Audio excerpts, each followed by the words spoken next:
Bharat news में नमस्कार। आपके साथ मैं हूं खुशबू। दोस्तों, आज मैं हाजिर हूं हमारे उज्जवल भारत न्यूज के खास कार्यक्रम स्टार्स ऑफ मीरा भाईंदर में। इस खास पेशकश में हम मीरा भाईंदर के उस स्टार मेहमान से आपकी रूबरू करवाते हैं जिनका योगदान इस मीरा भाईंदर शहरवासियों के लिए भी खास है। तो आइए देखते हैं हमारा कार्यक्रम स्टार्स ऑफ मीरा भाईंदर। नमस्कार, मैं हूं रवि टुन्ना और आप सभी दर्शकों का हमारे उज्जवल भारत न्यूज के special programme stars of Mira Bhayandar में बहुत बहुत स्वागत है। दोस्तों, जैसा कि नाम है स्टार्स ऑफ मीरा भाईंदर, जी हाँ, तो हम ऐसे शख्सियत से आपको रूबरू करवाएंगे जिन्होंने अपने जीवन में कठिन परिस्थितियों में भी, कठिन समस्याओं के बावजूद भी बहुत बुरे वक्त से अपने आप को संभाला है और एक अच्छा मुकाम पाया है इस सोसाइटी में। और जी हाँ दोस्तों, जिन्होंने अच्छा मुकाम पाया है और इस मीरा भाईंदर की तरक्की में उनका योगदान रहा है, हम ऐसे व्यक्तियों से आपका परिचय करवाएंगे, आपको रूबरू करवाएंगे और जानेंगे उनसे कि कैसे किन किन परिस्थितियों में वो अपने आप को संभाला है।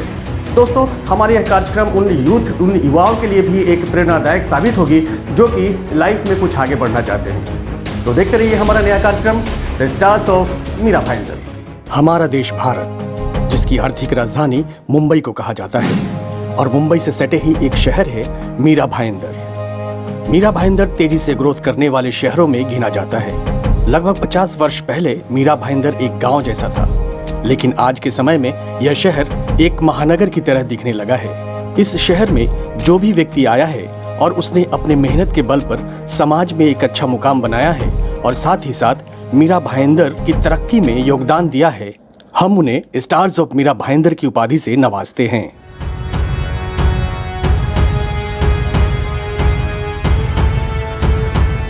जी हाँ दोस्तों, उज्जवल भारत न्यूज हर उस व्यक्ति को सलाम करता है जिन्होंने अपनी मेहनत से मीरा भाईंदर को संवारा है।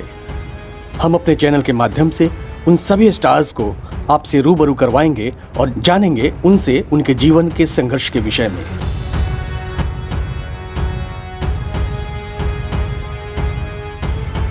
आज के स्टार्स ऑफ मीरा भाईंदर के एपिसोड में हमारे स्टार मेहमान हैं अमित अग्रवाल, जिन्होंने अपने जीवन में संघर्ष से लड़कर आज मीरा भाईंदर में अपना एक मुकाम बनाया है।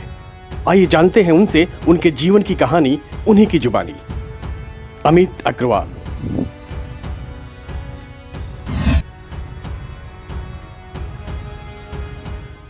मेरा नाम अमित अग्रवाल है। हम लोग अभी कांदिवली रह रहे हैं। सबसे पहले हम लोग जैसे मेरा पैदाइशी गोरेगांव बांगू नगर की है। स्कूल वहाँ पे ही जवाहर विद्यालय स्कूल में हम लोग ने पढ़ाई किया। स्कूल की पढ़ाई हुई। डालमिया कॉलेज में कॉलेज का ग्रेजुएशन कंप्लीट किया हम लोग ने। और उसके बाद में 1993 जब जैसे पूरी मुंबई में जनरल चीज़ें है कि फैमिली बड़ा होता है और घर छोटा होने लग जाता है, तो शिफ्टिंग होती है। तो हम लोग पूरा फैमिली के साथ भाईंदर में शिफ्ट हो गए 1993 में। जब हम लोग 1993 भाईंदर जेसल पार्क में हम लोग आए रहने के लिए, तो एक लाइफ चेंजिंग हुआ कि विदिन 6 मंथ, आने के 6 महीने के अंदर पिताजी की डेथ हो गई।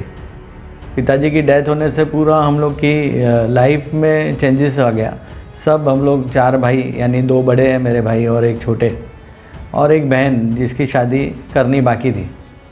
तो पूरा एकदम लाइफ में चेंज हो गया कि कमाना कैसे है, घर कैसे चलाना है। सब भाइयों ने मिलकर डिस्कशन किया। सबकी, मेरे अलावा मेरे भाइयों की सबकी लाइफ अचानक चेंज हो गई। और हम लोग, पिताजी का बिज़नेस था, कपड़े का बिज़नेस था। तो कपड़े का बिज़नेस यानी हमारे फोर फादर सब लोग हमारे फैमिलीज़ में सब कपड़े का कालबा देवी बिज़नेस करते हैं।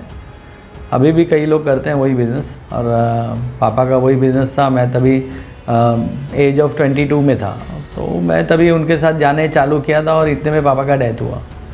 तो मैंने थोड़ा बहुत रिलेटिव्स थे हमारे जिन्होंने हमको बहुत हेल्प किया बिज़नेस डेवलप करने के लिए। तो मैंने 93 के बाद में कपड़े के बिज़नेस में आगे बढ़ा और अच्छा काम किया हम लोग ने। मैं, मेरे ब्रदर वगैरह, हम लोग सब लोग ने मिल के कालबा देवी में अच्छा काम किया। और धीरे धीरे 97-98 में हम लोग के भिवंडी में लूम चल रही थी। कालबा देवी में एक ऑफ़िस था और एक दिल्ली चांदनी चौक में एक हमारा ऑफ़िस था और अच्छा चल रहा था सब। इतने में 98-99 में बहुत बड़ा स्लैक आया कपड़े के बिज़नेस में। मार्केट में इतना माल बना और ख़रीदने वाला कोई नहीं था। सेम स्थिति हमारे साथ भी थी। तो हम लोग ने दिसंबर 2000 में फाइनली हम लोग ने कपड़े का बिज़नेस छोड़ दिया और मैं 2-4 महीने बेरोज़गार के जैसे, यानी कुछ भी काम नहीं कर रहा था। मैं काम की तलाश कर रहा था कि क्या किया जाए। मैंने सोचा कि रियल इस्टेट में मैं कुछ सेल्स का काम करूं। प्रोडक्ट कोई भी हो, सेल्स तो एक बार आ गया तो अपन सेल्स करना आता है। सेल्समैन हर चीज़ बेच सकता है। वो एक दिमाग में कॉन्सेप्ट लेके मैं जब आगे बढ़ा तो रियल इस्टेट में मैंने पैर रखा। मैंने अभी तक मीरा रोड में लगभग 500 हवलदार, मुंबई पुलिस के हवलदारों को 500 हवलदारों को मैंने घर दिए अभी तक। 2001-2 में हवलदारों को लोन नहीं मिल पाता था, हाउसिंग लोन नहीं मिलता था, हायर रैंक को ही मिलता था खाली। मैंने HDFC bank, GIC housing bank, higher authority से बात करके स्टार्टिंग में 20 फाइलें मैंने पास कराई और उसके बाद में उस टाइम पे बिना इंटरव्यू के फाइलें, लोन पास होना बहुत इम्पॉसिबल था। लेकिन HDFC में हमारी रिक्वेस्ट पे स्टार्टिंग में 10 हवलदार की फ़ाइल लेके पास किया और ये अचीवमेंट था बहुत बड़ा। आज इजीली सब हवलदार को हाउसिंग लोन मिलता है जो उस टाइम पे नहीं मिलता था बिल्कुल भी। तो मैंने मीरा रोड में एक 80 हवलदार ने एक ग्रुप बना के फ्लैट बुक किए थे, उनका लोन करा के दिया और उसके बाद में ये सिलसिला चालू हो गया। और इससे खुश होके मुंबई पुलिस के बहुत से लोग मेरे कांटेक्ट में आए, तभी मैंने 500 फ्लैट यहाँ पे स्टार्टिंग में बेचे और जिससे मेरी भी ग्रोथ हुई उस टाइम पे बहुत अच्छी और मैंने ये बिज़नेस अच्छे से कैच किया। लास्ट अभी समझो 2020 है, यानी 20 साल से लगभग मैं वो बिज़नेस करते आ रहा हूँ। मैंने उस टाइम पे से सोल सेलिंग मार्केटिंग, ये रियल इस्टेट मार्केटिंग का एक कॉन्सेप्ट है, सोल सेलिंग मार्केटिंग। तो ये सोल सेलिंग मार्केटिंग स्टार्ट किया मैंने और 20 साल से मैं वही कंटिन्यूस कर रहा हूँ। अभी अच्छी मेहनत और लगन से हम लोग ने काम किया, मीरा रोड से लेके बोईसर तक, यानी नायगांव, विरार, हर जगह हम लोग ने प्रोजेक्ट्स किए और उसकी बदौलत आज अभी हम लोग नायगांव में खुद का एक प्रोजेक्ट लेके आ रहे हैं। 9 माले के 5 टावर है, तो ये नायगांव में अभी चालू हो जाएगा। हम लोग ये सोचते हैं कि कम्युनिटी के लिए कुछ रिस्पॉन्सिबिलिटीज़ है अपनी, तो रिस्पॉन्सिबिलिटीज़ वो कैसे पूरा करें। तो 2004 में मैंने इसके ये जो विचार था दिमाग में, इसके लिए मैंने लायंस क्लब ज्वाइन किया। 2004 में लायंस क्लब ज्वाइन किया। वहाँ पे इतने बेहतरीन और अच्छे लोग मिले मुझे, जिनसे मेरा बिज़नेस ग्रोथ हुआ, प्लस मुझे एक अच्छा प्लेटफॉर्म मिला सर्विस एक्टिविटीज़ के लिए। और वहाँ पे मैंने बहुत सारे अच्छे एक्टिविटीज़ की, जिसमें कुछ बातें जो यादगार रह गई मेरे लाइफ के लिए कि हम लोग एक बार उत्तन में गए। यहाँ पे भाईंदर उत्तन में एक समुद्र का किनारा है, वहाँ पे जो मछली पकड़ने जाते हैं मछुआरे, हम लोग वहाँ पे एक कैंप करने गए थे। वहाँ पे गांव में मेडिकल कैंप किया था। तो वहाँ पे मालूम पड़ा गांव में एक जन का पैर कट गया। लंगर में आके वो फ़िश पकड़ने गए थे ग्रुप में, लंगर में आके पैर फंस गया और वो समुद्र में गिर गए। कैसे कैसे बचाया गया उनको। जब वो घर पे लेके आए तो उनकी स्थिति थी कि पैर काटना पड़ गया, नी के ऊपर के हिस्से में उनका पैर काटना पड़ा। और वो इंसिडेंट तभी तुरंत का था। हम लोग उनके घर पे गए, उनसे बातचीत किया और हमारे साथ में लायन आर्ची डिसूजा थे, जो उस टाइम पे बेसिन कैथोलिक बैंक के चेयरमैन हुआ करते थे। तो उन्होंने तुरंत 15,000 रुपये का सहायता बेसिन कैथोलिक बैंक से कराया और मैंने उनको जयपुर फूड का वादा किया और एक 15 दिन के अंतराल में हम लोग ने जयपुर फूड प्रोवाइड किया। उसमें भावुक होने वाली जैसी एक बात थी कि वो आदमी मछुआरा जब जयपुर फूड लगा के आया तो वो घर नहीं गया, वो मेरे ऑफिस में आया अपनी फैमिली के साथ और बोला पहली बार चल के मैं अमित भाई के ऑफिस में दिखाऊंगा। तो उसने जब पहली बार मेरे ऑफिस में कदम रखा और चल के दिखाया तो उसकी फैमिली पूरी रो रही थी, हम लोग खुद रो रहे थे, क्योंकि उनकी फैमिली का इकलौता सहारा था वो रोज़गार कमाने वाला और वो चल पा रहा था। इसके लिए मुझे लगा कि मैंने लाइफ में कुछ एक अच्छा काम किया। ऐसे कई पड़ाव आए लायंस क्लब के साथ में जॉइंट होके, कई बार हम लोग ने बहुत अच्छे काम किए। एक हॉस्पिटल हम लोग ने मीरा रोड में बनाया है, जिसमें 80 रुपये में हम लोग फिजियोथेरेपी का ट्रीटमेंट देते हैं। प्लस उसके अलावा MBBS डॉक्टर हैं दोनों टाइम पे, जो कि 10 रुपये में दवाई देते हैं, 20 रुपये में इंजेक्शन अगर ज़रूरत पड़ा तो 20 रुपये में देते हैं। पैथोलॉजी टेस्ट सब हम लोग 30 से 50% डिस्काउंट में वहाँ कर देते हैं। डेंटल क्लिनिक है जो दूसरा, जो जितने भी डेंटल क्लिनिक है उससे कम से कम 40% डिस्काउंट में वो ट्रीटमेंट दे रहे हैं और बेस्ट ट्रीटमेंट दे रहे हैं, सबसे अच्छा, यानी अच्छा ट्रीटमेंट जिसको बोलते हैं वो हमारे यहाँ पे मिल सकता है। ऐसा लायंस क्लब के दोस्तों ने जो पूरी इंडिया में और पूरे वर्ल्ड में फैले हुए हैं, उनके साथ में मिलके मुझे बहुत अच्छा लगा। और सोशल फील्ड में जाने से हम लोग को बहुत फ़ायदा हुआ। जैसे लायंस क्लब में हम लोग जुड़े तो लायंस क्लब का लोगो है V100, तो V100 यानी एक वो प्लेटफॉर्म है। हम लोग किसी गरीब को या आप समझिए एक भिखारी को हम लोग रास्ते में 10 रुपये दे देते हैं, लेकिन वो 10 रुपये का गलत यूज़ करेगा या सही यूज़ करेगा अपने को नहीं मालूम है। लेकिन लायंस क्लब में जितना भी हम लोग दान करते हैं वो अपने हाथों से करते हैं, और जो वो बेनिफिशियरी होता है उसका वो हमारे आंखों के सामने होता है और वो अपने पैसे को बहुत अच्छे से यूटिलाइज़ करता है। तो ये जैसे हर चीज़ में लायंस क्लब की कोई भी चीज़ में ट्रांसपेरेंसी है, बहुत पारदर्शिता है, तो आपको हर चीज़ सामने दिखती है कि मैंने 10 रुपया एक आदमी के लिए खर्चा किया, वो कहाँ गया। तो ये अपने को एक प्लेटफॉर्म है हमारे लिए कि भाई सही जगह। मैंने अभी तक इसमें लायंस क्लब के थ्रू मार्फत से कम 200 से ज़्यादा कैटरेक्ट ऑपरेशन निःशुल्क किए, कई सारे ब्लड डोनेशन कैंप लगाए, कई हैंडीकैप लोगों को हम लोग ने ट्राइसिकल डोनेट की। और इसके अलावा हम लोग यहाँ से दूर गाँव में, जो कि हमारे से यहाँ से तलाशरी यहाँ से आदिवासी गांव है, दूर है थोड़ा, ऐसे कई सारे उस तरफ के गांव जो रिमोट बोलते हैं, रिमोट एरिया, वहाँ पे कई बार गाड़ी बराबर से 4 व्हीलर नहीं जा पाती है। ऐसे गांव में हम लोग गए, वहाँ पे लोगों की समस्या जानी। आज मेन सिटी से कम 5 किलोमीटर दूर उनके पास में आने के लिए साधन नहीं है, कोई रिक्शा नहीं, कुछ नहीं। वो लोग 5-5 किलोमीटर बीमार आदमी जो बुखार में तप रहा है, वो 5-5 किलोमीटर बिना व्हीकल के वो चल के आता था। तो हम लोग ने वहाँ तक मेडिकल फैसिलिटीज़ पहुँचाया। जो बच्चे बिना चप्पल के स्कूल जाते थे, गर्मी के दिनों में पैर जलते हैं, और वो बच्चे स्कूल जाते थे बिना चप्पल के, तो उनको चप्पलें प्रोवाइड की। बहुत सारे गांव में कुछ स्कूल की बच्चियां जो बड़ी दूर से आती थी, रात को रिटर्न जाने में 5, 6, 7 बजती थी, तो अंधेरा होता था। हम लोग ने ऐसे कई बच्चियों के लिए साइकिल, लेडीज़ साइकिल हम लोग ने स्कूलों में प्रोवाइड की, जिससे कि उनको बहुत सुविधा हो गई घर तक पहुंचने के लिए, टाइम से जाने के लिए। तो ये सब फैसिलिटीज़ हम लोग ने लायंस क्लब के थ्रू से करी।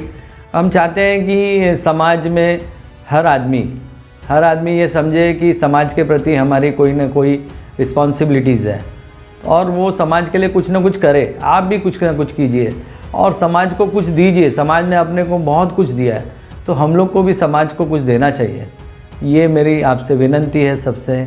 भायंदर के जो बड़े जिन्होंने फाउंडर्स हैं यहाँ पे, जैसे Lion doctor SN Agarwal, Lion Archie D'Souza, Lion KK Gupta, Lion Ramesh Bhutada, और ऐसे तमाम जो, और कुछ गुरु है हमारे, लायन राजू मोदी, लायन प्रकाशा, जो कि यहाँ की हस्ती है। इन लोगों के साथ में मिलके इन्होंने मुझे सिखाया कि हम लोग जो भी काम करते हैं वो दिल से करें। हम 10 रुपया देने की ताकत है, भले 5 रुपया दे, लेकिन दिल से और अच्छे से करें, जिससे कि लोगों को हेल्प मिले उस चीज़ की। 1993 में जब हम लोग इधर आए तो हमारे लिए एकदम भायंदर नया था। यहाँ पे पानी की लाइन नहीं होती थी, रोड वगैरह अच्छी नहीं होती थी, और रोज़ पानी के लिए घर में क्लेश होने लग गया। टैंकर से म्यूनसिपल हम लोग को सब सोसाइटीज़ में टैंकर से पानी भी प्रोवाइड कर रही थी, लेकिन सफिशिएंट नहीं था, और बहुत सारी समस्या थी भायंदर में। लेकिन आज का भायंदर और पहले का भायंदर में बहुत फ़र्क है। बहुत सारी सुविधाएं हो गई। कई लीडर्स आए मीरा भायंदर में जिन्होंने अच्छे काम किए। जितने भी लीडर्स आए उन्होंने कोशिश किया कि मीरा भायंदर को कैसे ऊपर लेके जाना, अच्छी लोगों की समस्याएं कैसे सुलझाना। आज हर जगह आपको सफाई मिलेगा, हर जगह अच्छा, थोड़ी रोड अच्छी मिलेगी। पहले से कनेक्टिविटी बहुत अच्छी हो गई है। आप समझो कि पूरे जो भी बॉम्बे के ब्रांड्स अगर भायंदर में हैं, तो तो ये खासियत है कि भाईंदर आज कितना डेवलप हो गया है। परिस्थिति उस टाइम पे बहुत संकटमय थी। उस टाइम पे चेंजेस करना बहुत इजी नहीं था। सब तरह से रिसेशन भी चल रहा था पूरी दुनिया में, और उस टाइम पे चेंजेस करना बहुत बड़ा चैलेंज था हमारे लिए। लेकिन फैमिली का सपोर्ट, मदर का सपोर्ट, उन्होंने कभी घर में बैठने नहीं दिया कि घर से बाहर जाएगा, मतलब गाय घर से बाहर जाती है तो ही घास खाने मिलता है, ऐसा उन्होंने बताया। तो हम लोग घर से बाहर निकले, घूमे फिरे थोड़ा, तो धीरे धीरे अपने आप काम बनते गया।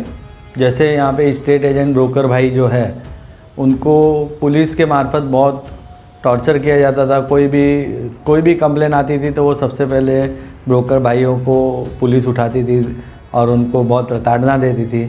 2009 में ऐसा ही एक इंसिडेंट हुआ जिसमें सब ब्रोकर भाई जमा हुए, एक किसी और की गलती की वजह से, लेकिन ब्रोकर भाई को पुलिस ने घर से उठाया, पुलिस स्टेशन लेके गए। सब ने मिलके उस टाइम पे एक एसोसिएशन का निर्माण किया, Mira Bhayandar property dealer welfare association, जिसका मैं फाउंडर प्रेसिडेंट बना। और उसके बाद में जो भी प्रॉब्लम्स आती थी, और हम लोग ने पुलिस को भी समझाया कि हर जगह रियल एस्टेट एजेंट की गलती नहीं होती, उसमें बहुत सारे कारण होते हैं, आप सब कारण जानिए, फिर जो एक्चुअल दोषी है उनको पकड़िए। तो एसोसिएशन के माध्यम से हम लोग ने और भी कई, जैसे स्टेट एजेंट को बहुत लोग ब्रोकरेज नहीं देते थे, रियल इस्टेट में बहुत सारी प्रॉब्लम्स थी, बिल्डर बहुत बदमाशी कर लेते थे उस टाइम पे, तो वो सब प्रॉब्लम हम लोग एसोसिएशन के मार्फत पूरा किए, अच्छा किए। और हम लोग सोशल वर्क भी करते थे। लेकिन जब 2010 में अप्रॉक्स, मुझे ऐसा याद है 2010-11 में, हमारा एक ब्रोकर भाई जिसकी उम्र 24 साल थी खाली, वो अचानक से मालूम पड़ा कि उसकी दोनों किडनी फेल हो गई बीपी की वजह से। और दोनों किडनी फेल होने की वजह से बहुत बेकार स्थिति में हो गया। और उनके पिताजी जो वॉचमैन ही करते थे, उनका ब्लड मैच हुआ और उन्होंने एक किडनी देने की पेशकश की। लेकिन एक ब्रोकर भाई के पास में उतना पैसा नहीं होता कि 5-6 लाख रुपए जमा करे और हॉस्पिटल में किडनी ट्रांसप्लांट करे। तभी वो समस्या हमारे एसोसिएशन के पास में ही, एज ए प्रेसिडेंट मैंने उसका इनिशिएटिव लिया आगे बढ़ के, और अंधेरी में हॉस्पिटल में उनका किडनी ट्रांसप्लांट हुआ, जिसमें ब्रोकर भाइयों ने 2.5 लाख रुपया जमा करके उनको भिजवाया, प्लस उनके घर वालों से जमा किया। इसमें लायंस क्लब ने एक अच्छा रोल किया कि लायंस क्लब से हमारे संपर्क थे, तो अंधेरी जूहू लायंस क्लब, वहाँ पे हम लोग ने ये समस्या बताई हुई थी। तो उन्होंने हॉस्पिटल वालों को बोल के रखा था पहले से कि लास्ट में जितना पैसा बच जाए देने का, वो हमारे खाते में लिख देना और हम लोग पे कर देंगे। 50,000 लास्ट में रह गया देने का, तो वो लायंस क्लब जूहू ने पेड किया। वहाँ पे मिलके जब हम लोग एकजुट होकर काम करते हैं तो बहुत फ़ायदा होता है। तो एसोसिएशन में हम लोग ने बहुत अच्छे काम किए। इसके अलावा फिर उसके 3 साल में प्रेसिडेंट रहा, और उसके बाद में ये स्टोरी चलती रही आगे। आज तक वो एसोसिएशन काम कर रही है, अच्छे काम कर रही है, सबके यूथ के लिए काम कर रही है। बिजनेस में जो ब्रोकर भाई है उनके लिए अच्छा काम कर रही है, और समाज के लिए भी बहुत काम कर रही है। स्कूल से लेके आज तक एक बीच का पड़ाव था हमारा, जब स्कूल में हम लोग आरएसएस की शाखा में जाते थे। उस टाइम पे स्कूल में कई सारे अच्छे बुरे दोस्त होते थे।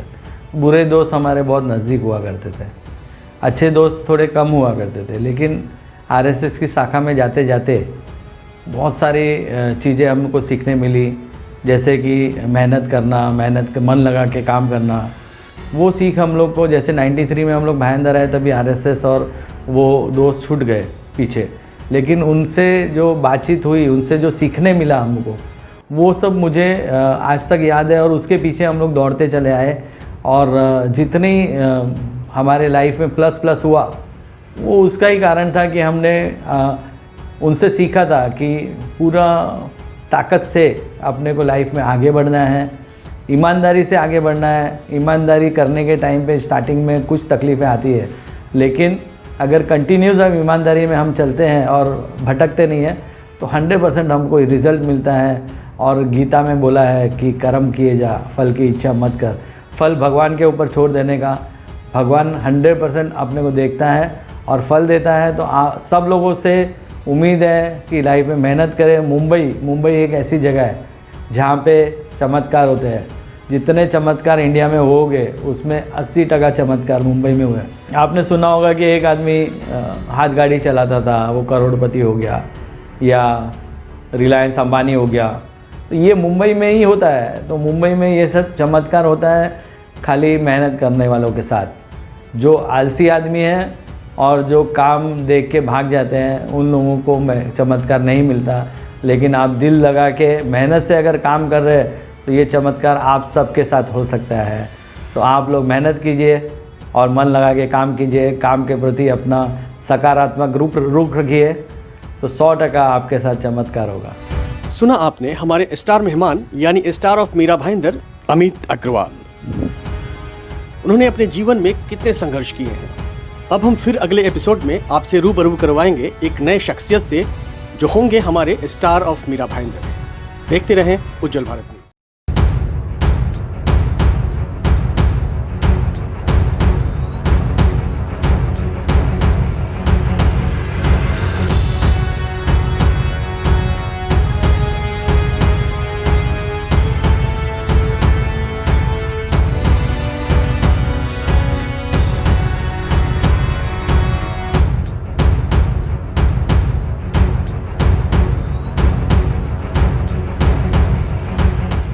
दोस्तों, आपको हमारा यह कार्यक्रम कैसा लगा? हमारे स्क्रीन पर चल रहे स्क्रॉल में दिए गए मोबाइल नंबर पर हमें जरूर बताएं। अगर कोई सुझाव देना हो तो भी हमें जरूर दें। अगले एपिसोड में हम फिर हाजिर होंगे एक नए स्टार मेहमान के साथ। तब तक के लिए दीजिए इजाजत। नमस्कार।